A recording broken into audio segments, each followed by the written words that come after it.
Welcome to Sizzle Fantasy Sports, the channel with the most sizzling hot fantasy takes and analysis, presented by your host, Gavin. Rodgers clean pocket, throws the middle to Yates, Devontae, touchdown, and a dagger! What's up, YouTube? Welcome back to the SFS channel. My name's Gavin, and today with another week starting off here, we've got another NFL mock draft for you guys. We're going to be going through the first round here and going over the top prospects on the board, so not going to waste too much time. If you're new around here, go down, click that subscribe button, and if you guys have been around here, make sure to like this video and go check out some of my other cool stuff I've got going on, like my Patreon. So, without further ado, let's not waste any more time, and let's get right into the first overall pick. Alright, you guys, we're here into the draft. The first overall pick, this one is so standard. It's a consensus by now. Everyone has Trevor Lawrence going number 1 overall to the Jaguars, and to be quite frank, it would be a complete shocker if the team went another direction. I guess they could trade out of this pick, but I don't know what they'd be thinking if they were to do so. Lawrence has been the number 1 overall pick, and in the eyes of basically every scouting prospect and just every NFL analyst for the last 3 years since he stepped foot on the football field, he's got the intangibles, the arm talent, and everything you look for, the size in an NFL quarterback. Trevor Lawrence is going to be a star in this league. The Jaguars are getting themselves a good one here at number 1 overall, and Lawrence is our top draft pick. At number 2 here, we're sticking with Justin Fields from the last mock draft, going to the New York Jets here. Justin Fields, he's an Ohio State quarterback. He's got some knocks and some dings on him that I don't like so much. I've gone back and forth with him and Zach Wilson out of BYU for that second quarterback spot, but I think ultimately the Jets are looking for that guy who is going to be that big market player in New York. I think Justin Fields is that. I think Zach Wilson might translate a little bit better to the NFL, and I do worry about Robert Saleh converting Justin Fields to be an NFL quarterback. But at the end of the day, these guys are both highly talented players. I think Justin Fields and his legs open up some more offense for this team. And I think this is just a player that this team is looking for. So Justin Fields at number 2 here to the Jets. I think this could be a big move for the franchise. At number 3, we've got the Miami Dolphins going out and getting Tua some help finally at that wide receiver position. I truly believe, you can fight me about this, but I think Tua is actually a competent NFL quarterback. I think the receivers are the problem and the hang-up for that Dolphins offense. I know he looked young and very inexperienced, and honestly at times quite bad last season. But I really believe if you put the requisite players around him and the requisite talent, this guy could be a star. I know people have compared him to Drew Brees, and that's lofty expectations, but Tua has talent and the poise to be a productive NFL quarterback. Go get him Jamar Chase. Jamar Chase looked like a dominant wide receiver 1 in the NFL as a sophomore at LSU. This guy is wildly athletic and talented.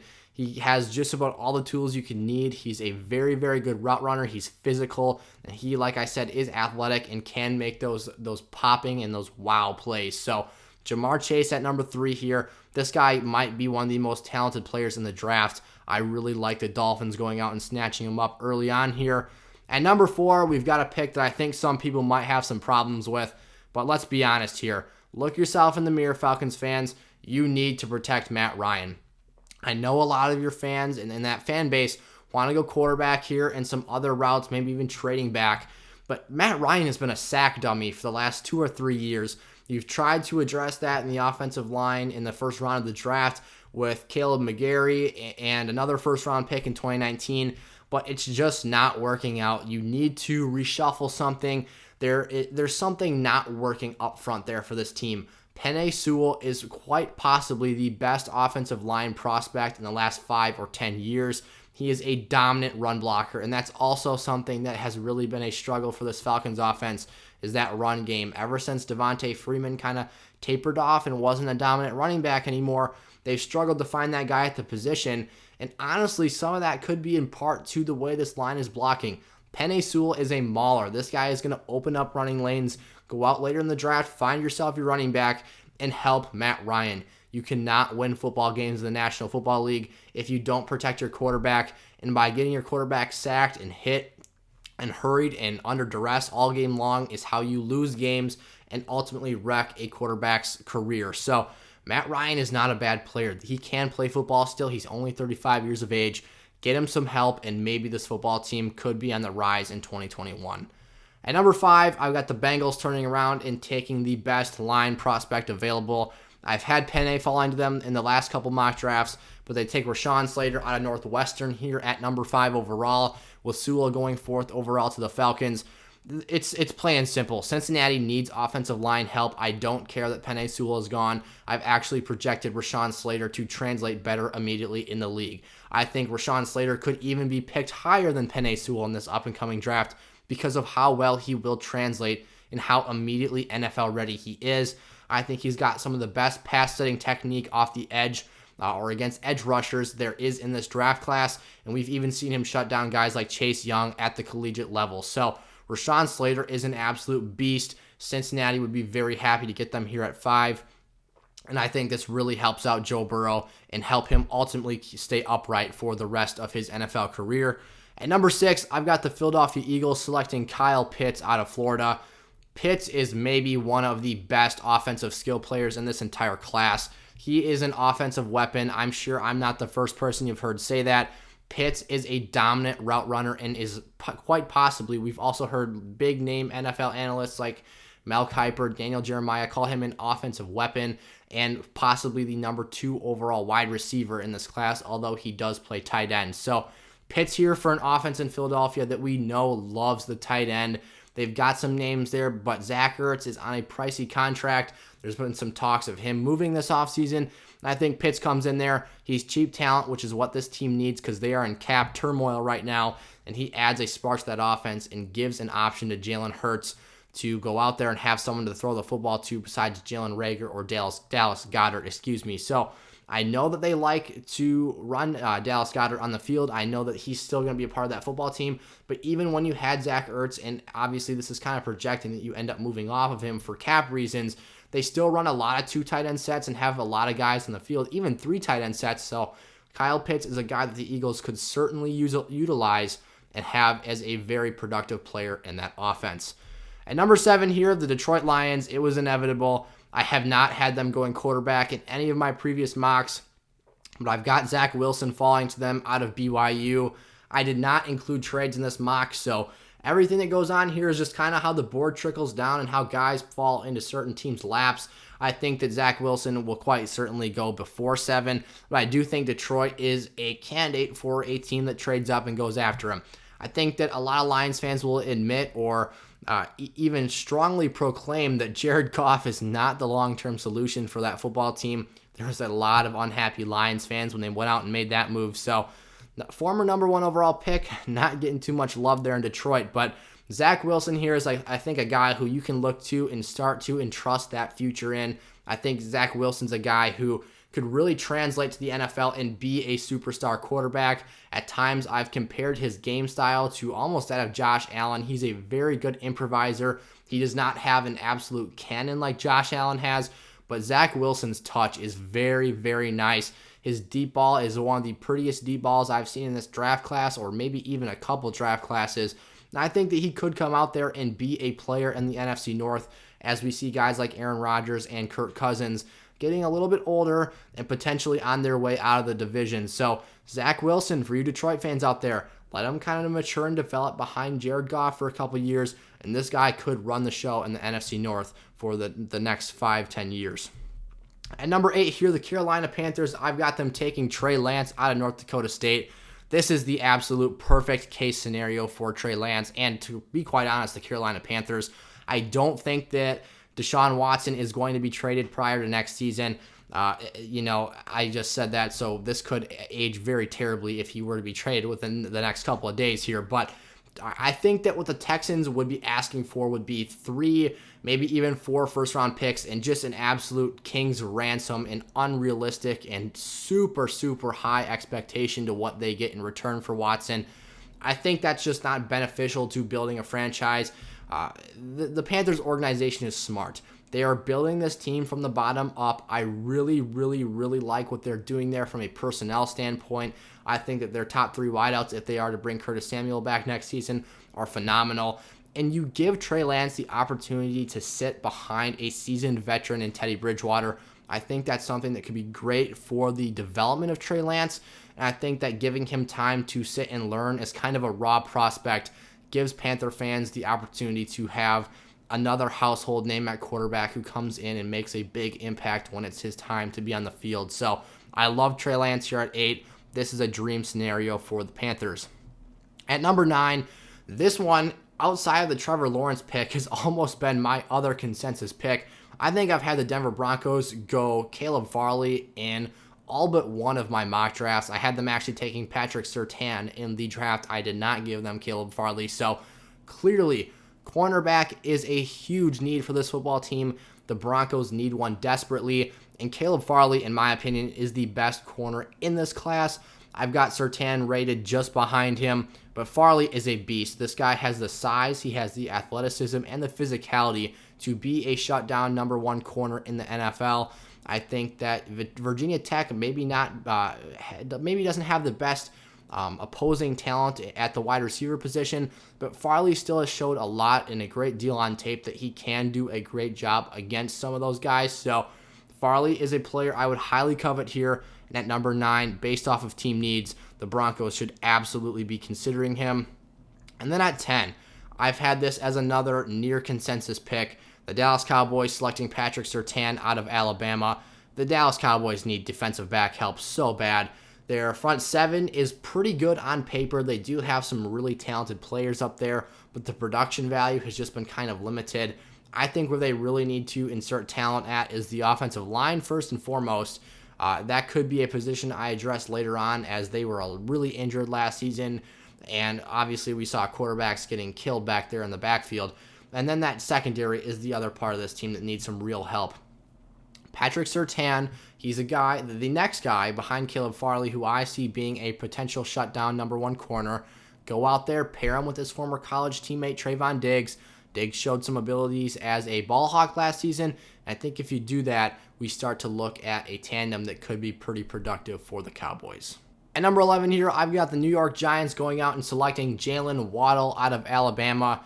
Waddle is an absolute star wide receiver. I think there might be some people out there who are very upset that Devontae Smith is not the wide receiver taken off the board here for the Giants. But look, I've watched tape of both of these guys. I've watched film of them on the field at the same time. When Jalen Waddle was healthy, this guy was the better prospect and the better wide receiver. I know that Devontae Smith won the Heisman. I know that he has a ton of hype right now.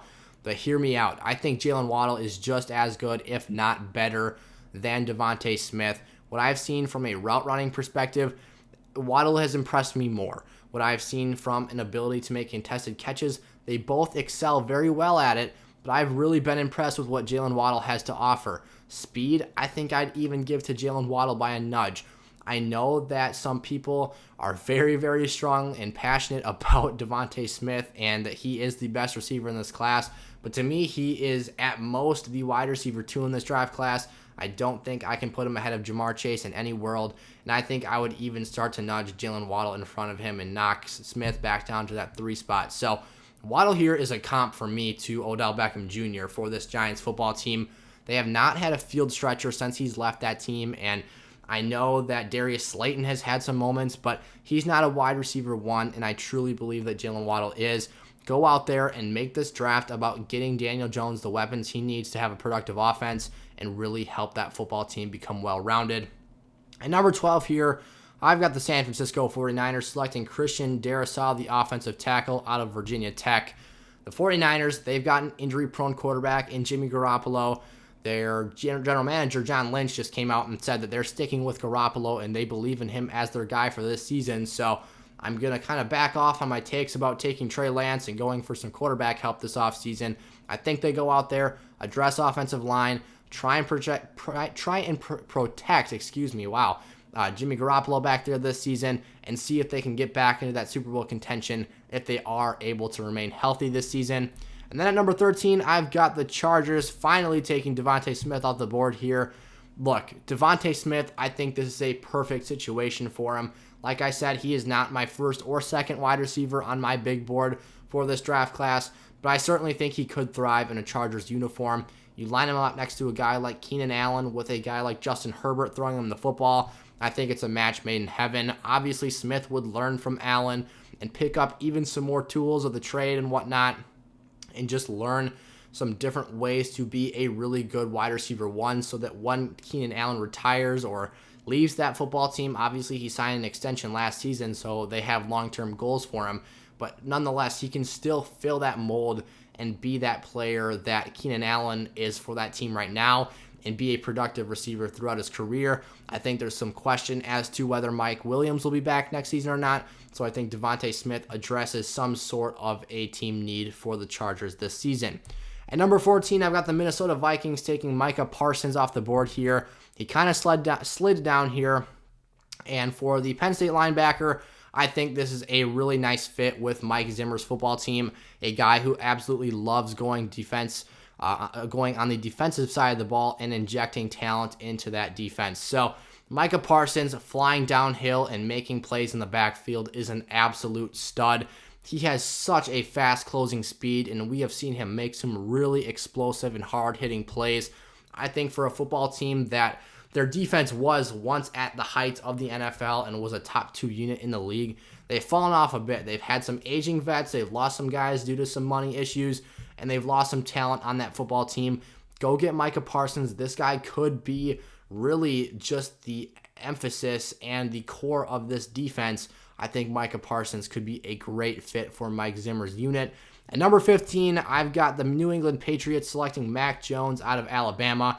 Mac Jones, I don't understand the hype around him right now. Certain analysts have said that he has a floor of being the number 8 overall pick. I think that's crazy personally, because I see no world where 5 of the first 8 picks are quarterbacks. And I say that because I don't think you can put Mac Jones ahead of a guy like Trey Lance even, who has had a limited sample size for the amount of play time he's had. Mac Jones simply has not had to really show us anything exceptional at the college level because his wide receivers are so darn good. Alabama the last 2 years has had a wide receiver core that's better than maybe some of the lower end NFL teams. He's been throwing to Henry Ruggs, who was a college superstar. He's thrown to Jerry Jeudy, Devontae Smith, and now Jalen Waddle. And those guys are just constantly frying the secondaries of the teams they're playing. And so he doesn't have to make any tight window throws. And then when you look at his offensive line, he's been clean and upright almost every game he's played. He rarely gets sacked a high amount in a football game. And that's just not going to be the case at the NFL level. I haven't had to see him move around in the pocket yet much. And I haven't had to see him make any throws under pressure. So I think this is not the right pick. But I think that based off of what we're hearing right now, this certainly seems to be the reality for Mac Jones. And so the QB-needy Patriots go out and select him here at 15. At number 16, I've got one of my favorite picks on the board here. Elijah Vera Tucker, heads to Arizona to play for the Cardinals. Vera Tucker is the most versatile offensive lineman in this class. He can play inside or out. And the Cardinals, this is my same pick as my previous mock draft. They need to help Kyler Murray stay upright. I talked about it with the Matt Ryan pick. You can't win football games if your quarterback's on his back and if he's getting injured and dinged up, which was the reality for Kyler Murray last season. So go out there, get him some protection, help him out a bit. I think this could be a big move for the Cardinals organization. At 17, I've got the Las Vegas Raiders taking Kwity Paye, the edge rusher out of Michigan. Paye, I think, perfectly fits what this team needs right now. They have not really had a hope or prayer in their pass rush the last 2 years. They selected Cleveland Farrell. A lot of people said that was a reach. He hasn't done much in terms of sack production in his time in the league. And then I forget the name of their leading sack player this past season. I've seen him so many times, and I've actually talked about him before, but the name's blanking me right now. But Kwity Paye fills a need for this football team nonetheless. They need a pass rusher and a guy who can get after the quarterback. I think Paye is one of, if not the best edge rusher in this class. The way he uses his hands, the way he bends the edge, and the physicality he brings to the table, I think he matches that energy John Gruden wants on his football team. I think, like I said, pass rush is a big need. He can certainly fill the shoes of the player that they're looking for. Okay, you guys, I made a quick cut here. So I went and looked, and it was Max Crosby was the other pass rusher for the Raiders. Still not a highly productive player in the sack column. They get some pressures there in Oakland, but nonetheless, that defense needs help and some insertion of talent at the pass rusher position. So that's why they go Kwity Paye there at 17. Moving on here at 18, I absolutely love this pick. Zaven Collins to the Miami Dolphins, the linebacker out of Tulsa. Zaven Collins, I think, perfectly fits. I talked about this in the last video, what Brian Flores wants to do with that defense schematically. They are a disguise zone defense, and they really like to have a lot of pre-snap distractions and formation changes. And Zaven Collins is a really, really athletic, and he is a off-ball linebacker that can move. Pre-snap, I think that Brian Flores could make this guy a monster and really carry out what he wants to do with that defense because of the talent that Zaven Collins has and how well he fits that scheme. I've seen Zaven Collins make plenty of plays in coverage, plenty of plays off the blitz, and a lot of plays in the run game running downhill. So Collins perfectly fits what Miami's trying to do schematically on defense. I think this could be, like I said, a home run pick for the Dolphins at 18. At number 19, I've got the Washington football team going out and selecting Rashad Bateman, the wide receiver out of Minnesota. Bateman is maybe the most polished wide receiver in this class in terms of his complete NFL game. He's not the most athletic prospect. I think that Waddle, Chase, and Smith are more athletic than Bateman is per se, but Bateman is very, very sound in his technique. I think he has really, really good intangibles. And for a guy who I almost kind of compare to a prospect of Devontae Adams, not the fastest guy coming out of college, but does the little things really well. And I think Rashad Bateman could develop into one of the more versatile and dominant wide receivers in the league because of how well he understands his body positioning and his relationship in terms of his positioning and the defensive back's positioning. So Bateman's a guy I project a lot of NFL success for, and at 19, the wide receiver position needy Washington football team get their answer to pair alongside Terry McLaurin. At number 20 here, I've got the Chicago Bears selecting Kadarius Toney out of Florida. The Bears, let's face it, they might potentially have a big need at wide receiver if they aren't able to bring back Allen Robinson on the tag. I honestly believe he wouldn't play under the tag. Or if they aren't able to reach a long-term extension, Kadarius Toney could absolutely be in play for the Bears. I think all Bears fans would say it'd be a huge loss and disappointment to not bring Robinson back, but I think the relationship is a little bit tarnished right now between the two sides. I'd be a bit surprised, to be honest, if we did see Robinson back. Personally, I'm a Green Bay fan, but I love Allen Robinson. I'd love to see him be back for the Bears and help that team out, but I think it's a real spot that Kadarius Toney might be fulfilling a team need for Chicago. At number 21, I've got the Indianapolis Colts selecting Jalen Mayfield, offensive tackle out of Michigan. Jalen Mayfield, this is a deep offensive line class. He's not exactly the most dominant tackle, but he does have some nice skills to work with that I think the Colts could use. Anthony Costanzo was an absolute stud at left tackle, but they lost him to retirement this offseason, so that opens up a big need for the Colts roster, and especially bringing in Carson Wentz, who did very poorly under pressure last season. I think you need to make sure that line is ready to go for him, although we already know they are one of the best units in the league. So Mayfield, we don't know if he'll fill in directly at that left tackle spot for Costanzo, or if they'll move Braden Smith to that other side to play left tackle and move Mayfield to right tackle. Who knows? But offensive tackle at either side is a need for this football team. I think Jalen Mayfield could fulfill their needs there. At number 22, I've got the Tennessee Titans selecting Alex Leatherwood, offensive tackle out of Alabama. Look, you guys, last year's first-round pick, Isaiah Wilson, was a hard flop for the Titans. They obviously missed out on what they were hoping to get out of him, and he's really been an absolute bust, not only from barely playing any snaps this season and a talent perspective, but the off-the-field issues have been killer, and he has just had so much drama around the team. The Titans need to move off of him, and clearly this isn't ideal. You don't want to be picking the same position 2 years in a row, especially because of drama and whatnot, but Isaiah Wilson said it himself. His time coming to play for the Tennessee Titans has come to an end. So Titans, go out there and address the need. You need to be solid at tackle in order to play football productively as the Titans do with their scheme. They want to run off tackle with Derrick Henry. That's how they get explosive plays off the edge with him. Once he hits the sideline, he's pretty much gone, and all safeties in his way are going to be pummeled. So get yourself a tackle who's competent in Alex Leatherwood and help that run game stay where it's at and be very productive, and cut your losses with Isaiah Wilson and move on there. Number 23, I've got the New York Jets selecting Gregory Rousseau, the edge rusher out of Miami. I've got Rousseau falling a bit farther than I've had him going in any other mock draft. I think it's very possible that he does. The knock on him has been that he's a raw prospect. The other knocks have been that, once he gets past his first edge rush move, he's kind of stuck and lost and doesn't really know what he's doing. So I think it's fair to move Rousseau down here. The Jets do need pass rush pretty bad. Robert Saleh being a defensive-minded head coach, though, I think can coach him up, put him in the right positions to be successful. And this guy's raw talent is amazing. We've seen guys like Daniil Hunter, Yannick Ngakoue, raw players come out and hone in their skills and be really productive guys. I think Rousseau could be that type of player for Saleh's defense. At number 24, I've got the Pittsburgh Steelers taking J.C. Horn, the corner out of South Carolina.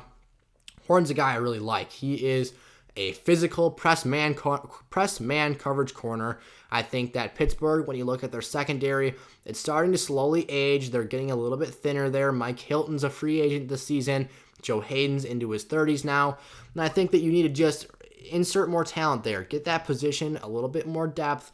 Get those guys where they want to be, because Pittsburgh's identity is defense and running the football as much as Big Ben is there and likes to sling it around. So J.C. Horn, I think, helps this team. He fills out a need, or at least looking forward into the future, fills out a need that they might possibly have arise this coming offseason. So while I think they might have needs at offensive line, obviously with Pouncey retiring and Villanueva being a free agent, I think defensive back might be a way they go here, because in this particular mock, how the other tackles have already come off the board. At number 25 here, I've got the Jacksonville Jaguars selecting Jalen Phillips, the edge rusher out of Miami. The Jags are just a young team defensively. They've got some pieces in place. We know they're going to get Trevor Lawrence at the number 1 overall pick. I think you just go out there and try and add pass rush. Pass rush can make all the difference for any team. Adding more pass rush or losing pass rush can be the difference between making your team a contender or really limiting how far your team can go in the postseason. So clearly the Jags are not going to be in the postseason next year, but bringing in a guy like Jalen Phillips could be a spark plug type of play for this defense. They need a guy with some emotion, a guy who brings energy to the table, and that's what Jalen Phillips does. He makes big plays in the run game. He can also get after the quarterback and make sacks there. They've also got a guy like Josh Allen off the other edge. So you add some more talent, some more young capability, and just increase how good that defense could be next season. I think if you bring in Lawrence, that really helps the offense. Go out there and get a pass rusher who slid down the board here at 25. At number 26, I've got the Cleveland Browns selecting Trayvon Merrick, the safety out of TCU. Merrick, I've talked about him before. I don't think he's a day one star in this league, but I think for the Browns, he is a guy who could be developed really, really well and be a very strong and dependable safety in this league. The Browns are lacking on the back end. They've really struggled, especially at the safety spot. They're starting Andrew Sendejo, who he's basically just a headhunter. He played for the Vikings in the NFC North, so I saw him a lot against my Packers. The guy just puts his shoulder down and looks to make the hardest hit possible on whoever's in front of him. That's nice and all, but he is not an exceptional coverage guy. So Trayvon Merrick goes shore up that secondary. And while, like I said, he might not go out there and get you 5 or 6 picks in a year, but this guy is going to do his job really well. He's going to shore up that back end, and he's going to prevent a lot of big plays against the Browns that really killed them last year. At number 27 here, I've got the Baltimore Ravens selecting a player I think they could really, really use here. Wyatt Davis, the offensive lineman out of Ohio State. Let's face it, you guys, the Ravens have not had the same rushing game since that 2019 season where Lamar Jackson won MVP. They've just been missing some guys on the interior of that offensive line. Marshall Yonder retiring made a huge impact on that football team, and they just need some more talent inserted into that spot. Obviously, Orlando Brown and Ronnie Stanley are beasts at those tackle positions. I believe it was Orlando Brown requested a trade, but you never know. He might end up back with the team next year. Nonetheless, they need line help. I would say the glaring needs for this football team are wide receiver and offensive line. Wyatt Davis, though, here at 27 fulfills a big need. This guy's a mauler. He was one of the best interior linemen in the country last season. I think he comes in day one, makes an impact, and helps not only Lamar Jackson, but J.K. Dobbins and the rest of the backs in that Ravens offense. At number 28, I've got the Saints taking Jeremiah Owusu-Koramoah out of Notre Dame. I think that Owusu-Koramoah is one of the best downhill linebackers in this draft class. He's a bit of a raw prospect. At times, he can be a bit airheaded and just throw shoulders at running backs and whatnot. But the pop I've seen out of him is very, very impressive. I've seen him on blitz be a very effective player, and he has made plays in coverage as well. I think he's very dynamic, and I've talked about this. The Saints are going to need linebackers. I think it's inevitable that they end up releasing some of the guys they've got on the roster right now. Demario Davis is expensive. Kwan Alexander is expensive. Those are just replaceable positions that you can get in this draft class because of how deep some other spots are. I see the linebacker position falling down the board here. And Owusu Karamoa is a very great prospect. I think that his speed, his size, he's a very tall player and very long, athletic and lanky type guy. I think he can make a lot of plays for this defensive unit of the Saints, and I think that they'd be really lucky to get him here at 28. At 29, I've got my Green Bay Packers selecting Rondale Moore out of Purdue. Look, the Packers have not had a wide receiver the type of Rondale Moore since Randall Cobb departed in, I believe, the 2017 or 2018 offseason. They have been really missing that guy who can work between the numbers and get those short and intermediate routes done. Right now, our wide receiver core is a lot of tall guys. We've got 6'5", Marquez Valdez-Scantling, 6'6", Equinemius St. Brown. Devontae Adams is 6 foot plus up there, and obviously he can do everything that you ask him to do. But we need someone else to kind of do that dirty work underneath, and Rondale Moore can also take the top off of defenses. So I think this adds another nice level to that Packers offense, and in terms of some intermediate play action game even, or some RPOs, Rondale Moore could be a really useful player. At number 30, I've got the Buffalo Bills selecting Joe Tryon, the edge out of Washington.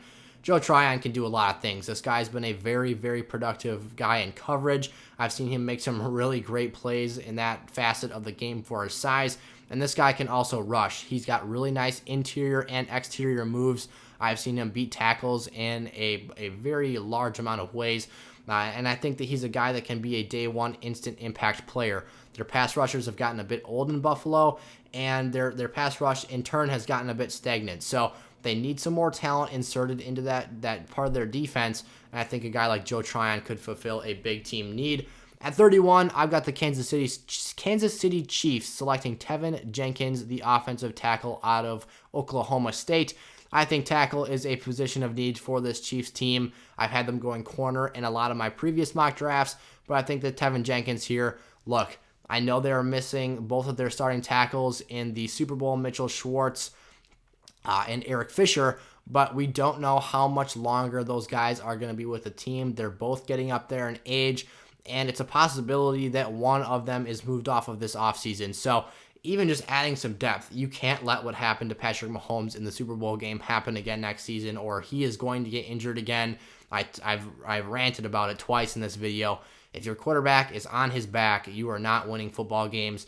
And the Chiefs did just that. They lost the Super Bowl because they played a very dominant pass rush and their tackles got smoked. So get Tevin Jenkins. Look, if he's not a day one starter, he's a developmental project and an insurance policy on Patrick Mahomes to make sure that the best player in football stays upright and has a healthy and successful future in Kansas City. Finally, the defending Super Bowl champions here, the Tampa Bay Bucks at 32. I've got them exploring the situation where Levante David does not return in free agency and chooses to sign elsewhere. I've got the Bucks taking Nick Bolton out of Mizzou. I think that, look, if Levante David doesn't come back next year, that opens up a huge team need. Levante David's one of the best defensive players on that football team, and he did quite a number on Travis Kelce. I know the box score says he had a lot of receiving yards, but he did one heck of a job covering Kelce for the majority of the relevant snaps in that game. And not having David, like I said, it is going to be a huge loss to that defense if that were to happen. Nick Bolton's a guy I've seen fly around the field, make plays in the run and pass games, and I think can be a very productive player for Todd Bowles' defense in 2021. That was my newest installment in the NFL mock draft series. If you guys enjoyed today's video, make sure to like, comment, and subscribe to the channel and turn that bell on so you guys are notified for all future videos. Also, remember, if you guys haven't already, leave a like, and I'll see you guys next time. Peace out.